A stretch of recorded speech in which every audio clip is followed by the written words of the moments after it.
कभी कभी इतिहास किसी राजा से नहीं, किसी योद्धा से नहीं, बल्कि एक चुपचाप सोचने वाले इंसान से दुनिया बदल देता है। एक ऐसा इंसान जिसके हाथ में तलवार नहीं थी, लेकिन जिसकी सोच समय को काट सकती थी, जिसने ब्रह्मांड को देखने का हमारा तरीका ही बदल दिया। उस इंसान का नाम था एल्बर्ट आइंस्टाइन। ये कहानी किसी जीनियस की नहीं है, ये कहानी है उस सवाल की जिसने पूरे विज्ञान को हिला दिया। अगर समय, स्पेस और रियलिटी वैसे नहीं है जैसा हम सोचते आए हैं, तो फिर सच क्या है? एल्बर्ट आइंस्टाइन का जन्म 1879 में जर्मनी के एक छोटे से शहर उल्म में हुआ।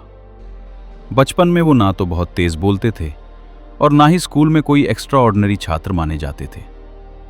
कई टीचर्स को लगता था कि ये बच्चा ज्यादा आगे नहीं जाएगा। लेकिन जो बात किसी को नहीं दिखी वो ये थी कि आइंस्टाइन सवाल पूछते थे, और वो भी ऐसे सवाल जिनसे लोग असहज हो जाते थे। आइंस्टाइन को रटकर पढ़ना पसंद नहीं था। उन्हें फॉर्मूलाज याद करने से ज्यादा ये समझना जरूरी लगता था कि कोई चीज काम कैसे करती है। यही वजह थी कि स्कूल सिस्टम से उनका टकराव हुआ। लेकिन यही सोच आगे चलकर मॉडर्न साइंस की पहचान बनी।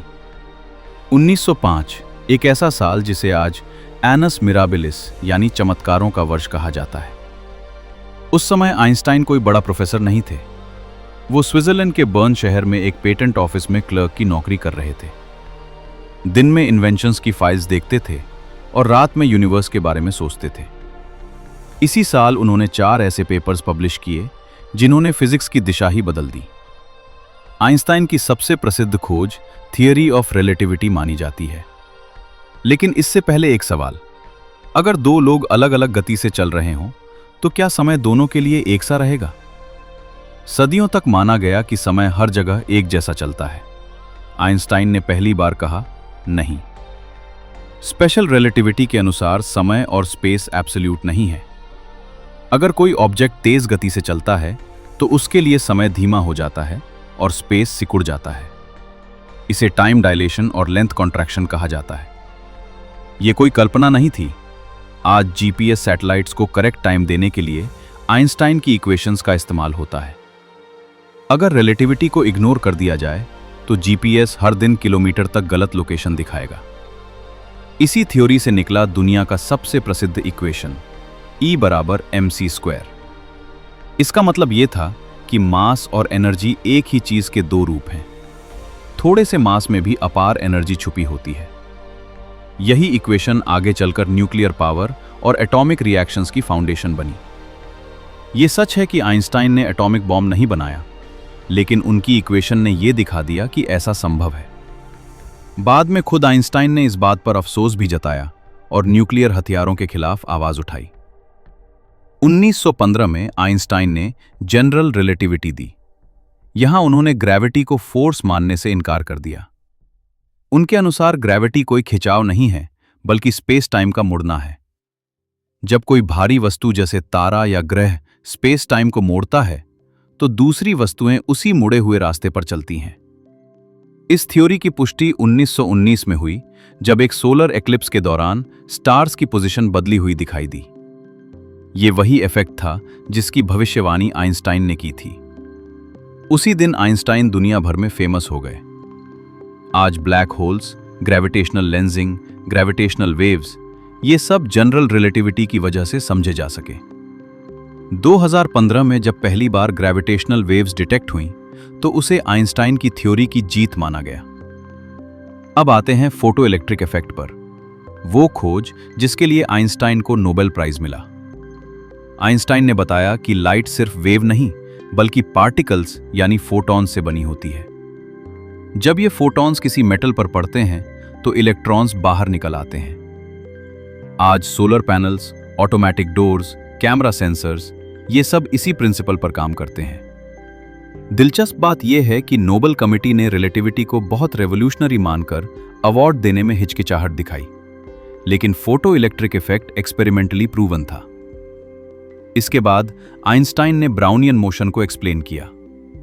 इससे पहले एटम्स सिर्फ थियोरी थे। आइंस्टाइन ने मैथमेटिकली दिखाया कि लिक्विड में तैरते छोटे कण अदृश्य एटम्स की वजह से हिलते हैं। इसने एटॉमिक थ्योरी को सॉलिड साइंटिफिक प्रूफ दिया।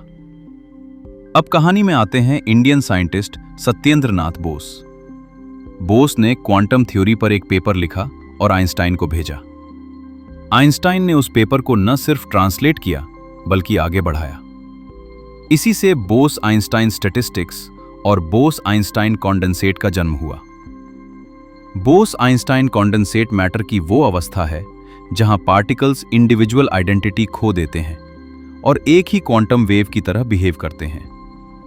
इसे 1995 में लैब में बनाया गया, आइंस्टाइन की डेथ के लगभग 40 साल बाद। आइंस्टाइन का सबसे बड़ा सपना था यूनिफाइड फील्ड थियरी, एक ऐसी थियरी जो यूनिवर्स की सारी फोर्सेस को एक फ्रेमवर्क में समझा सके। उन्होंने अपने जीवन के आखिरी 30 साल इसी पर काम किया। वो क्वांटम मैकेनिक्स से पूरी तरह संतुष्ट नहीं थे, लेकिन उसका महत्व भी समझते थे। उनका मशहूर वाक्य था, God does not play dice with the universe.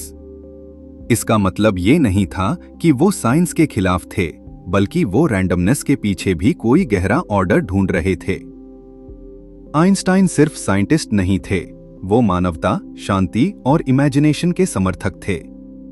उन्होंने कहा था कि इमेजिनेशन नॉलेज से ज्यादा पावरफुल है, क्योंकि नॉलेज सीमित है, लेकिन इमेजिनेशन पूरे यूनिवर्स को छू सकती है। आज जब हम समय, स्पेस, ब्लैक होल्स या यूनिवर्स की शुरुआत के बारे में सोचते हैं, तो आइंस्टाइन हमारे सवालों के बीच मौजूद रहते हैं। उन्होंने समय बदला, स्पेस बदला और सोच बदल दी, शायद इसलिए नहीं कि उन्होंने सारे जवाब दिए, बल्कि इसलिए कि उन्होंने सही सवाल पूछे। अगर आपको ये कहानी पसंद आई हो तो लाइक कीजिए, शेयर कीजिए और ऐसी ही साइंस की गहरी और सच्ची कहानियों के लिए चैनल को सब्सक्राइब करना मत भूलिए। मिलते हैं अगली कहानी में।